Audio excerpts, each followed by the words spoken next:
Thank you to our sponsor for Season 2, Punto Space. The contemporary raw space combines capacity with intimacy. 4 distinct spaces on 3 levels encompass more than 3,500 square feet. Custom configurations, a state-of-the-art audio-visual system, and full-service support provide endless possibilities for realizing your creative vision. Welcome to Currency Shift, the podcast where we showcase and share insights from first, only, and the disruptive. These are people who are creating new lanes and carving new paths for women, people of color, and diversity and inclusion. My name is Sade Simone. Let's get started.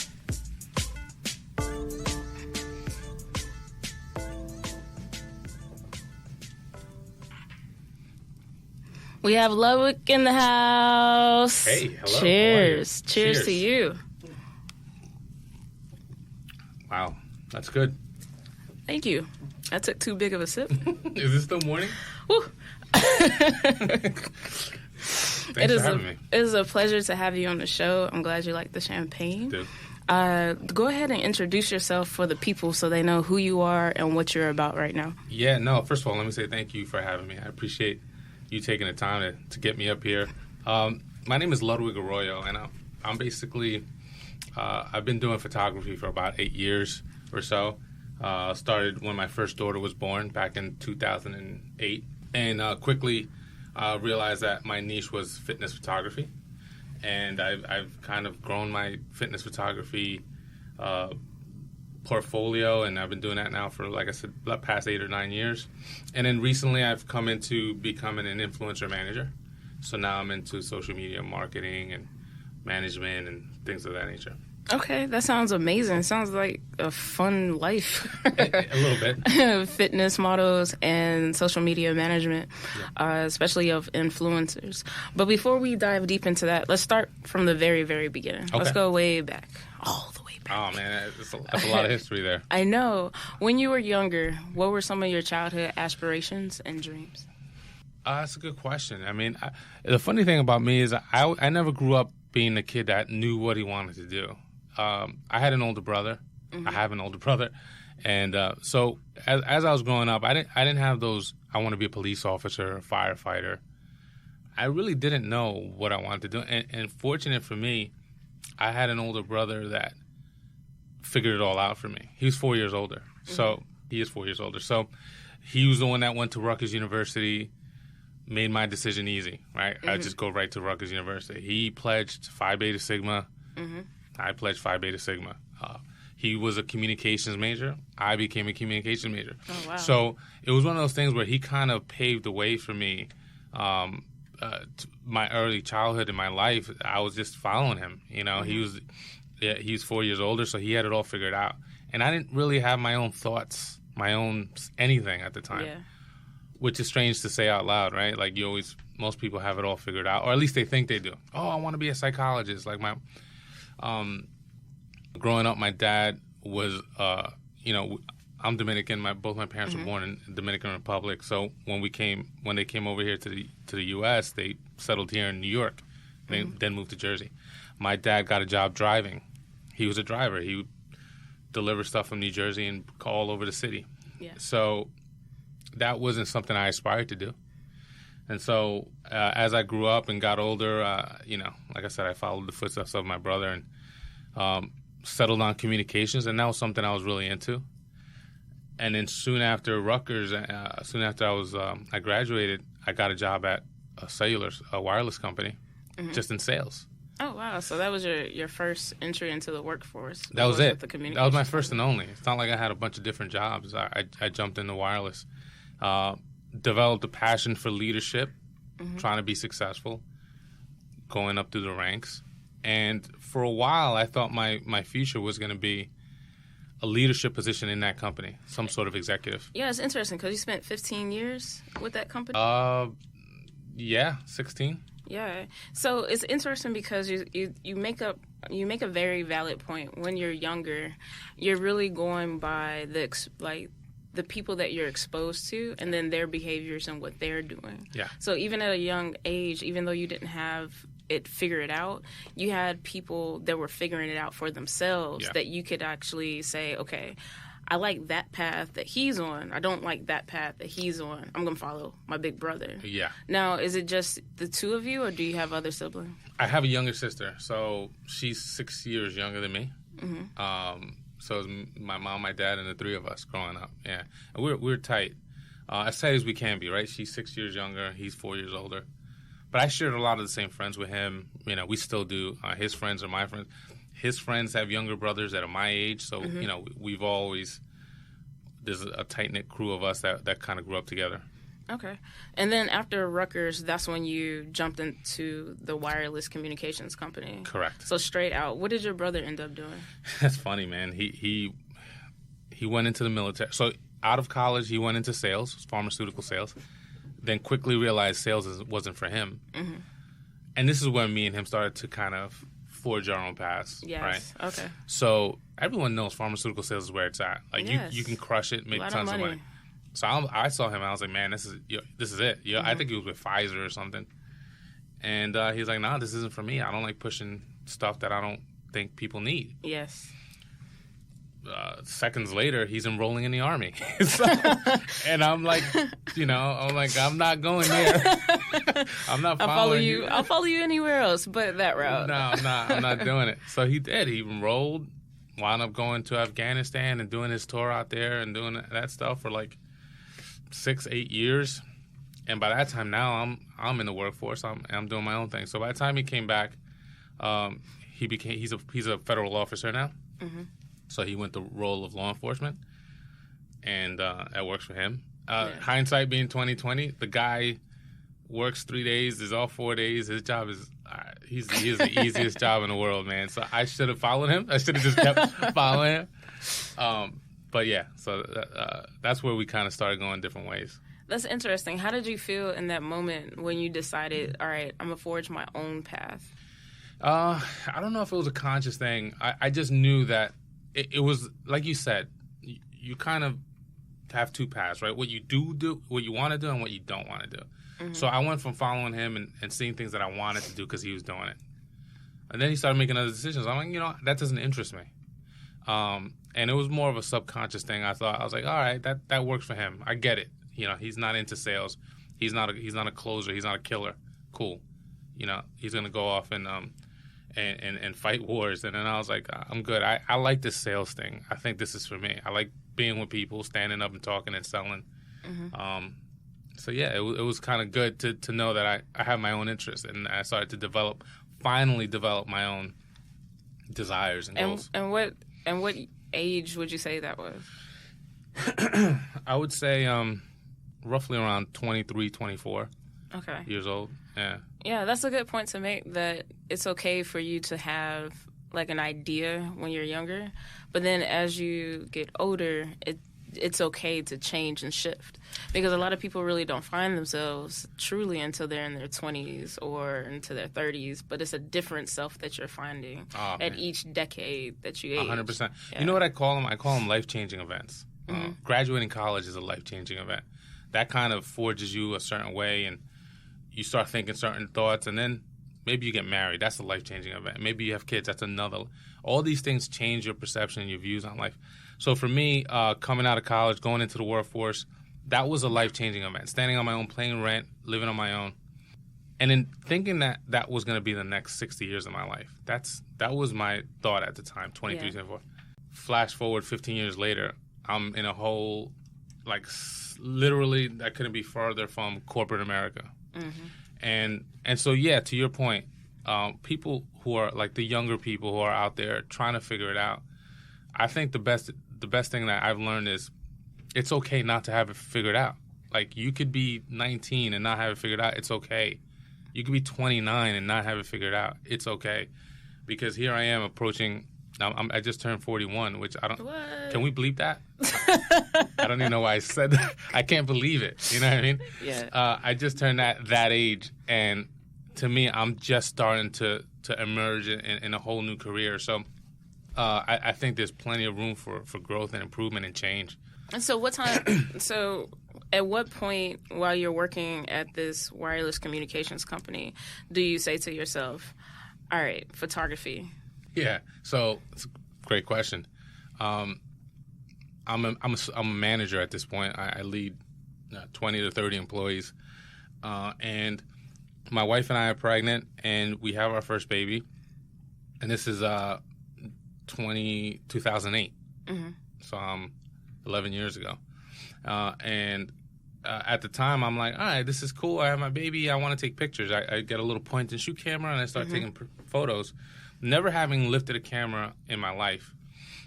And I realized quickly that the images I'm taking, they're just bad. You know, I'm looking at them. I'm like, man, I don't know if you know who Ann Geddes is, but have you ever seen those books that have those beautiful baby photos where there's like 5 babies in a row and they're like in plants? Oh yeah, you know what I mean? Yes. That's Ann Geddes. She creates those photos, and I'm like, why don't my images look like that? You know. And that curiosity kind of led me down a path of, all right, maybe I need a better camera, or maybe I need to study photography a little bit and understand lighting. One thing led to another. I'm buying more equipment, starting to learn, and starting to figure out that this is a lot more intricate, and I'm starting to develop a passion for it. Then I'm taking friends out in the streets and taking photos. Then I'm joining. I remember one of my employees at the time. His name was Jonah. His wife started a clothing line. They needed photos, a fashion line. So now I'm going down to Newark and wherever Irvington, I think it was at the time, and taking photos of their models and stuff. And so I'm starting to get my creative juices flowing, and I'm starting to get the bug at this point. So now we're talking 2010. I'm doing everything I could to learn this craft. I started doing nightclub photography. Nightclub photography doesn't pay. You know, it's $40, $50 to shoot people drinking and having fun. But for me, it was, I need to learn this camera. And I don't know if you ever, I mean, you have camera equipment here, but I don't know if you ever used cameras for photography. It's an art, and it's a skill, and you got to practice it. So I would do everything I could. I shot weddings for free. I did everything I could to learn this thing.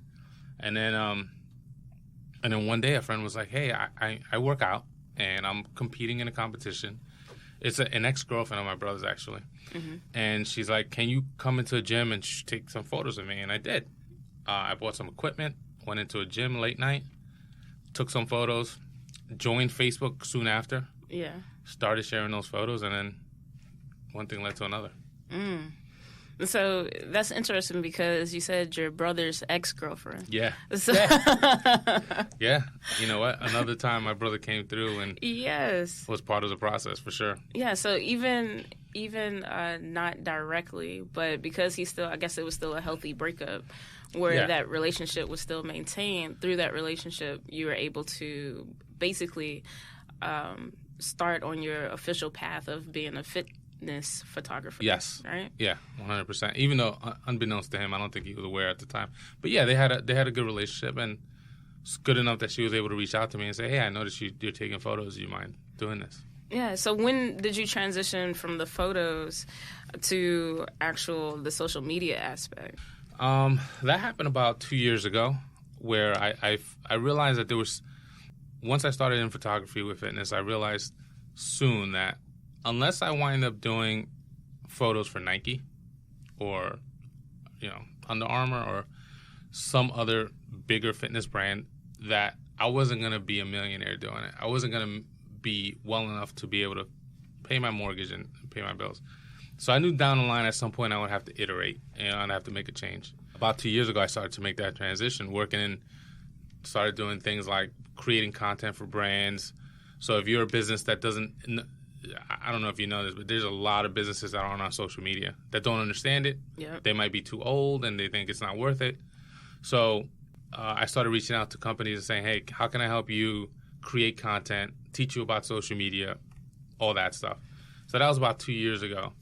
And then about a year and a half ago, I joined forces. I started managing influencers. So essentially what I do now is I help influencers promote brands, and I help brands meet influencers. So you're like the middle piece between both. Correct. Nice, nice. I love this story and how you have so many connections that stem from the relationships with your brother, but then also just finding the opportunity and saying yes to it. Yes. Yeah, 100%. So everything sounds really good, hunky dory almost. But the reality of the situation is you have kids, you have a full time, and you have this budding side business that's actually turning into something bigger. Yeah. So talk to us a little bit about how you maintained your mental health throughout a lot of those struggles that ensued. Nah, you trying to get me to cry on camera? Is that we want the truth. I don't think I've ever publicly spoken. I mean, I don't really talk about this, but it was a struggle for sure. So first of all, you're working for a Fortune 100 company, and every moment outside of that, you're trying to learn a side business, right? So I'm learning photography. It's taking a lot of time, and there's always this struggle in my mind as to when is it kind of. I knew it was going to come to a point where I had to give up one for the other. Either I'd stop photography and continue along my path of trying to be an executive because I knew that would take more time. Yeah. Or I'd stop the Fortune 100 company and I'd leave and try to pursue photography. And that was like an internal struggle pretty much for the life of my photography. So from 2008, 2009-ish on to about 2017, I'm dealing with this mentally, trying to figure out, is now the time? Now, mind you, now I have more kids. I have a bigger mortgage. The risk is higher now. And right around 2017, I had it was that time. And sometimes it's easier when, sometimes you have to make a decision. That's a tough way to do it. Other times the company makes a decision for you. There was since I left, there've been like numbers of layoffs, but I knew they were coming. Yeah. So that kind of made my decision a little easier. But in retrospect, it was the best thing. Now, right after, probably the lowest point of my career, of my life, in terms of mental health. So we're looking at like 2017. I made the decision to pursue social media, photography, make a career out of this. Yeah. And at the same time, my wife wasn't working. She had left work because she didn't need to. She could stay home with the kids. So now our income is coming from someone who's really just trying to make it. It was the biggest leap I've ever done, but it was the toughest thing I've ever done. I mean, mentally, I had never been at such a low level of confidence. And so it literally was a falling from the skies to try to get back up there. And so I'm climbing back up for probably about a year, trying to figure it out, trying to piece things together. It was tough. It was tough in a sense where you now have taken on the burden of being the sole breadwinner. You have 2 kids? 3 girls now. 3 girls. Yeah. At this year, and then you're trying to have that strength for your wife as well. Yeah. At that point, man, you can imagine there's so many emotions, there's some thoughts going through your mind. Am I doing enough? Did I just ruin this? Did I make the right decision?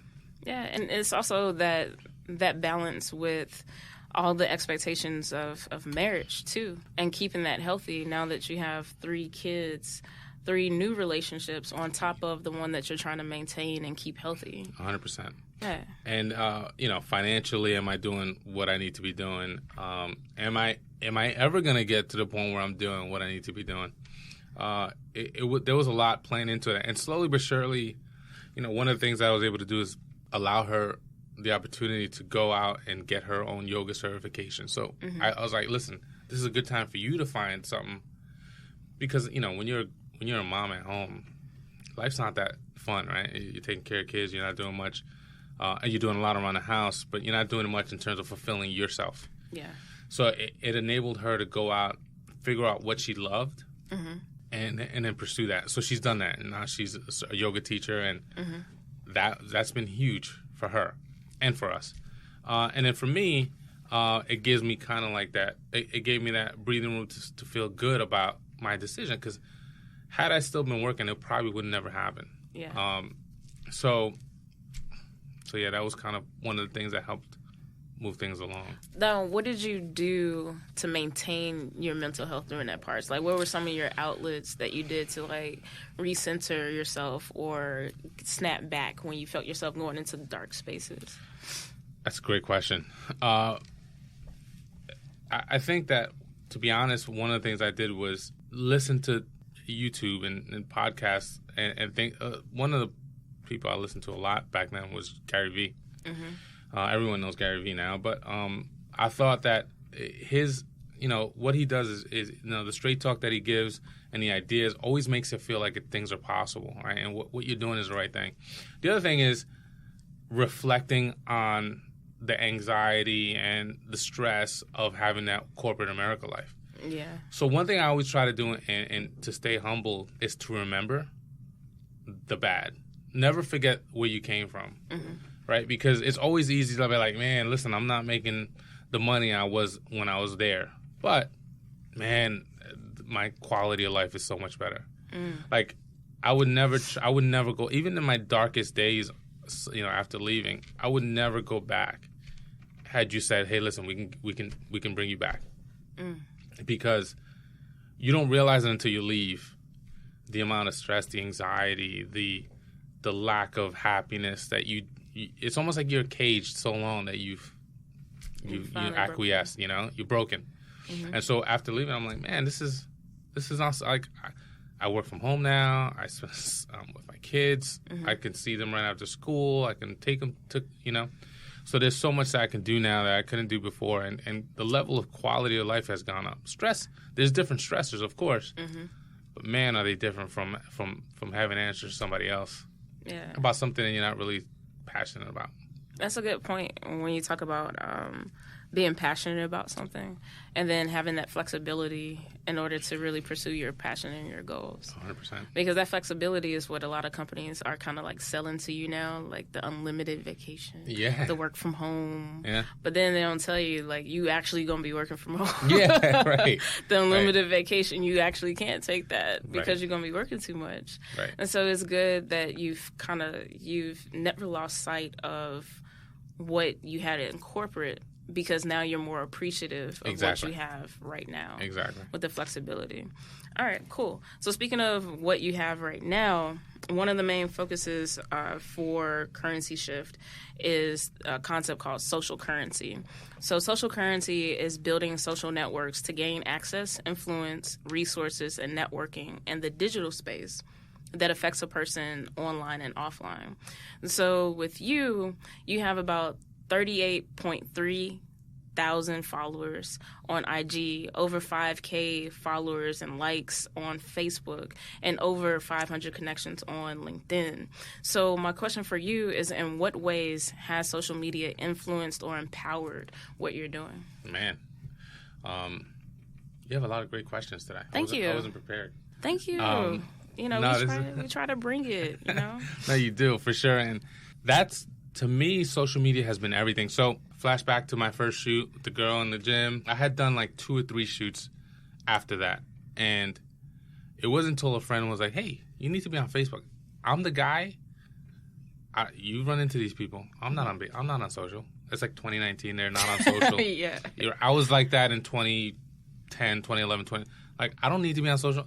The last thing I need is an old girlfriend from like 1999 to find me on Facebook and then, hey, big head. Yeah, you're like, no, I don't need that. I'm off of social. I don't need it. Friends like, hey, listen, you're taking pictures. These things are pretty cool. By the way, I think they were trash at the time compared to what I shoot now. And they were like, listen, if you want to do more in this, you should get on this thing called Facebook. Okay.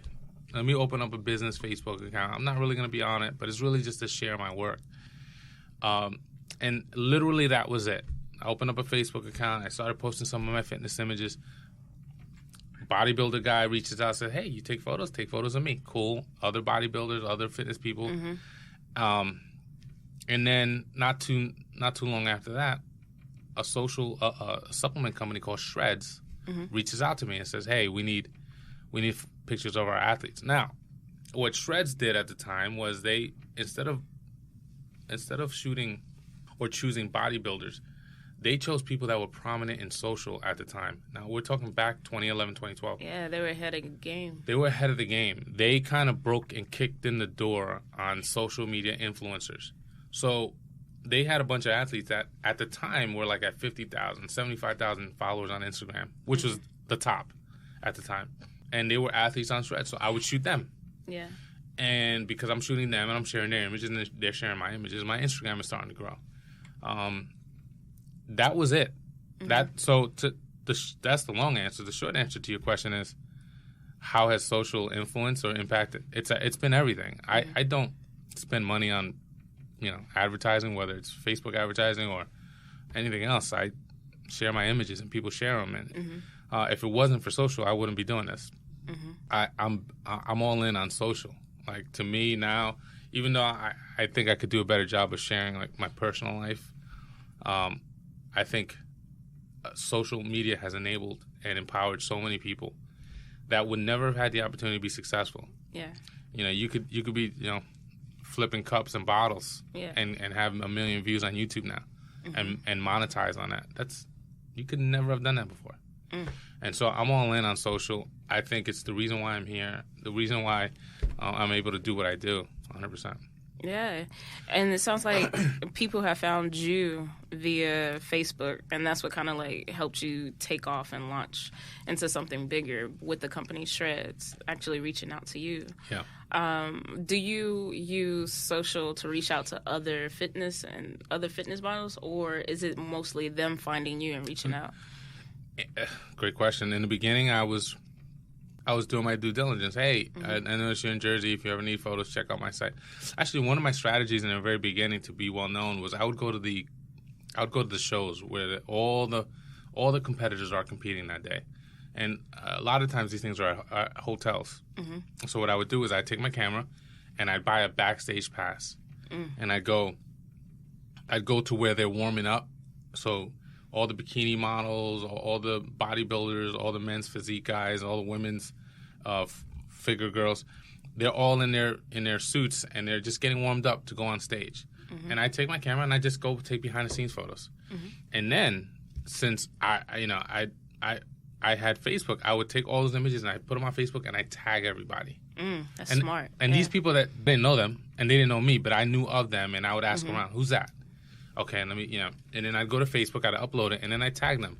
So here you are, you're a competitor, and you're seeing that this photographer just tagged you in a photo you never knew he took. Yeah. And it's a cool photo of them, getting pumped up in the back. And so they would reach out. Oh, you take photos, and then that's how it grew. You taking photos, huh? You taking photos, huh? So that's how things grew back then. And then nowadays, people find me. Like, I don't really reach out. People reach out because I've shot a friend of a friend of a friend, and they saw the work. Got it. All right, so your journey has been interesting, going from the very beginning where you had to make a decision between two routes, the following your dad's footsteps or following your brother's footsteps, to essentially choosing the latter and following your brother. Then you had another life experience where your brother was like, all right, I'm going to the Army, and you were like, nah, bro. I'll drop you off at the airport. Yeah. To working full-time. Yeah. At a wireless communications company, to essentially your pivotal turning moment, which was having your brother's ex reach out to you to start the fitness, to where you are now, where you're basically dominating that whole industry as far as like helping to manage the fitness models, but then also take that photo. So of everything that you've learned and experienced over the years, even with the marriage, even with the onset of the 3 little ones that you have, what is one piece of advice, just one, that you would put on a little Post-it and post on your desk for yourself? That's a good one. I would say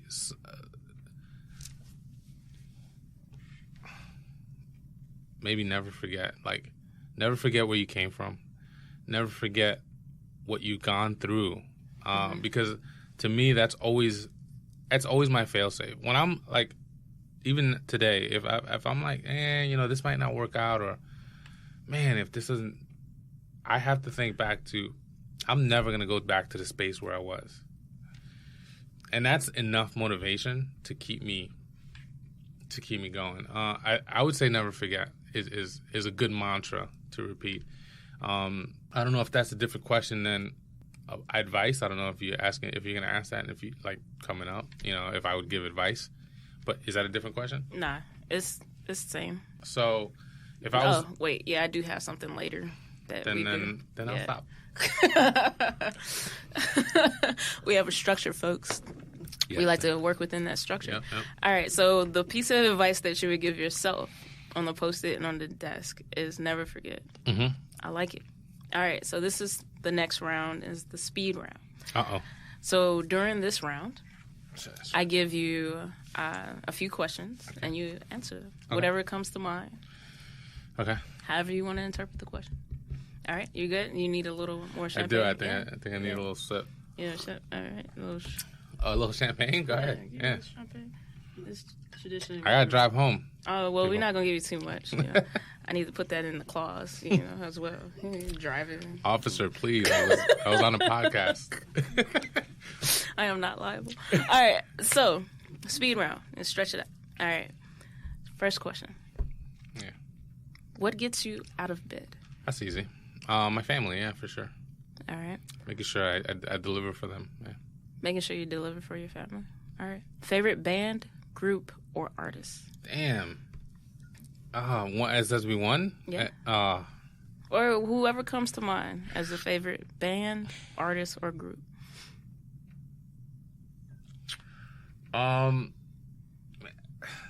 First album I ever purchased in high school was Pearl Jam.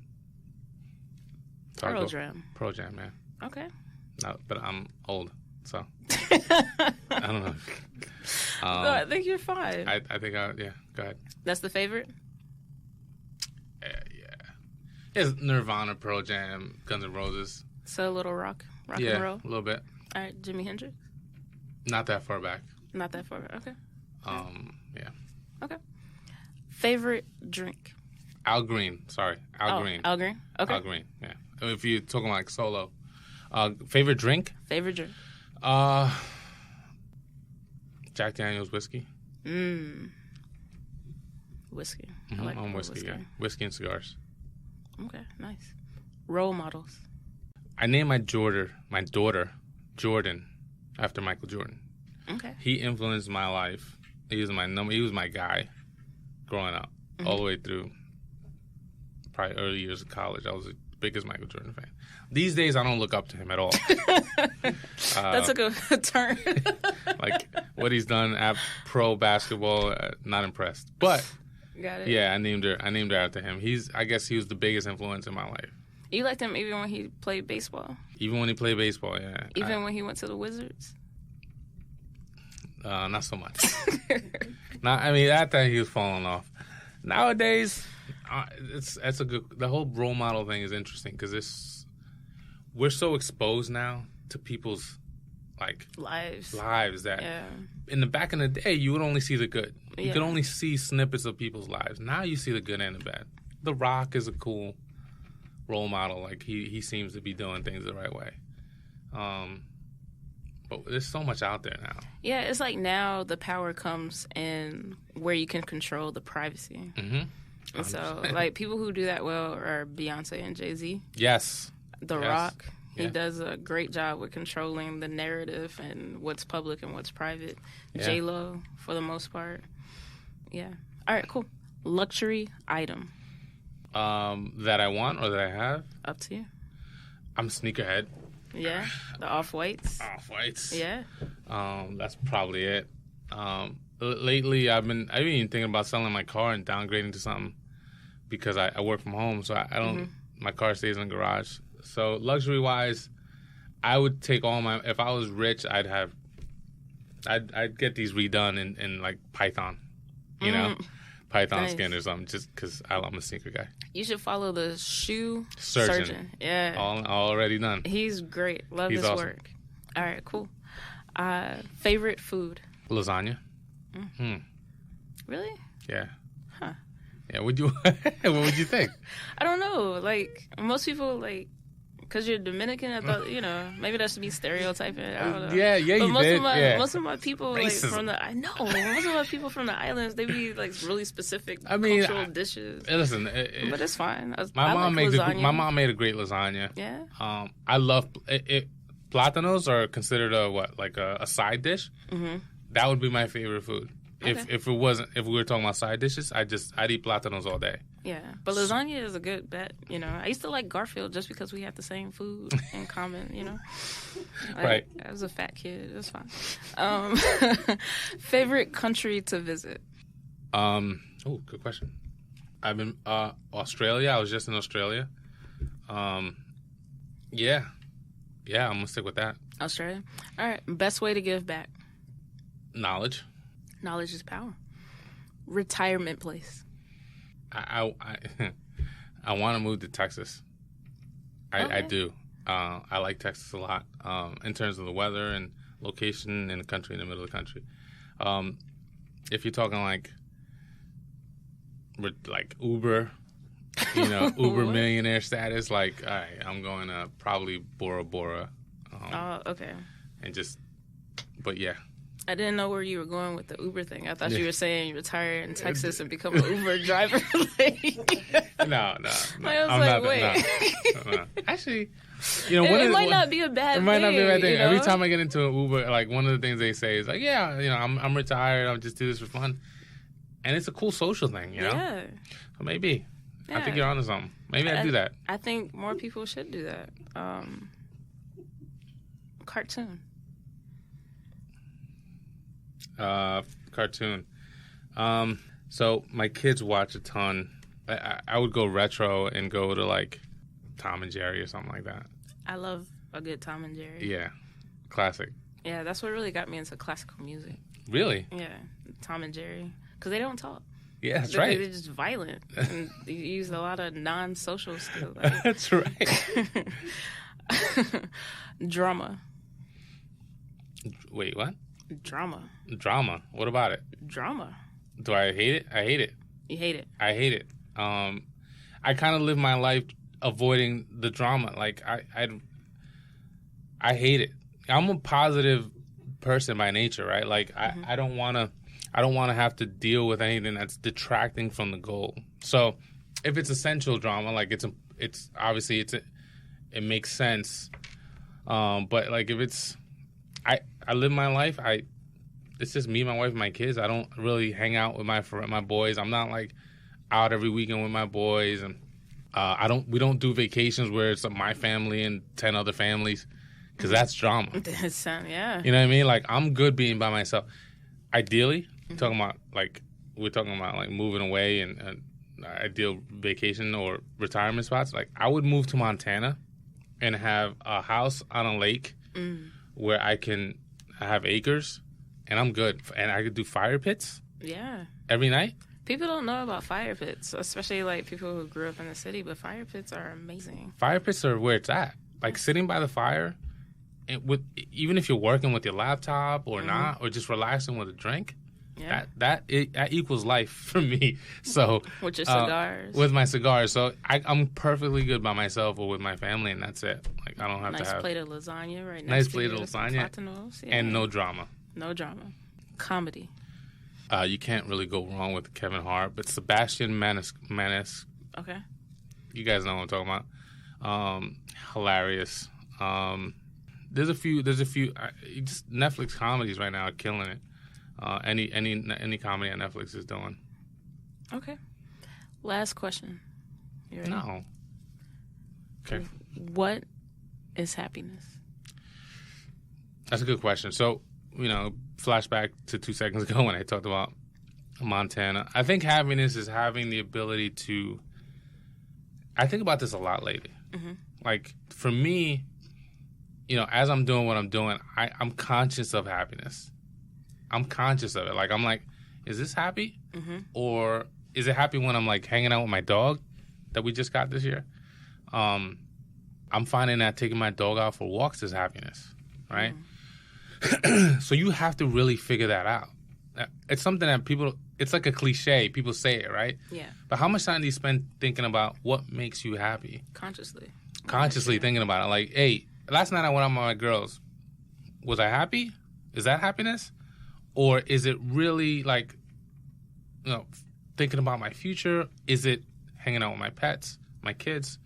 Is it playing sports? Is it being active outside? Mm-hmm. Like, what's happiness? So I think about that a lot. And to me, happiness is when I'm able to have the time not only to produce financially for my family, but then also to do the things that make me happy. It's a stupid answer. No, it works. I got to rethink that. No, but it's essentially doing the things that happiness is being able to do the things that make you happy. Yes, 100%. But it's also you figuring out what makes you happy consciously. You need that answer, 100%. Yeah. I like it. So now this is the part where you give advice. So is there anything you would like the listeners to know? Yes. Yeah. You guys ready? Yes. I think the biggest thing is back to the happiness thing. I think, as you're going along your journey, there's always going to be setbacks. The biggest thing is if you're a young person listening to this, if you're any person listening to this, figuring out the thing that you can do for the rest of your life that's going to make you happy, plus pay your bills. If you can figure that out and spend the rest of your life trying to do that, I think you'll be better off. There are tons of people. I think now we're in a culture where people are the gig economy, right? People are working for themselves. They're leaving their jobs. I love that. I love that I can move to Texas and not have to worry about transferring my salary. Yeah. Like, I can do that right now, right? I can go to Texas and make my money, and I don't have to worry about applying for a job in Texas. And so the thing, my advice to people is, no matter what your age is or what you think your situation is, the biggest thing is figuring out what makes you happy. What are you passionate about? Figuring out how to monetize on that. I think you're set. I agree. Well, thank you for being on the show. This was tons of fun. Thank you for having this show. This is awesome. I appreciate you having me. I mean, I'm like nobody. Tell us how to follow you, how to connect with you, and how to follow and how to connect with you. Well, my website is ludwigaraujo.com. Instagram, I'm actually, my full name is pretty much everything. Instagram, Twitter, Facebook, YouTube. And in terms of social media management, I have a company called Arawell Media. Mm-hmm. Arawell Media is ARAWELL media.com. If you're looking to be an influencer or you want to get advice on getting into influencing, you can find me there. All right. Pleasure. Thank you. Thank you. Thank you to our sponsor for Season 2, Punto Space. The contemporary raw space combines capacity with intimacy. 4 distinct spaces on 3 levels encompass more than 3,500 square feet. Custom configurations, a state-of-the-art audio-visual system, and full-service support provide endless possibilities for realizing your creative vision. Thank you for joining the conversation. To learn more about Currency Shift, go to currencyshiftnow.com. If you feel as though you fit the criteria as the first, the only, or the disruptive, send us an email, info@currencyshiftnow.com. Until next time, keep pushing, stay motivated, and stay encouraged.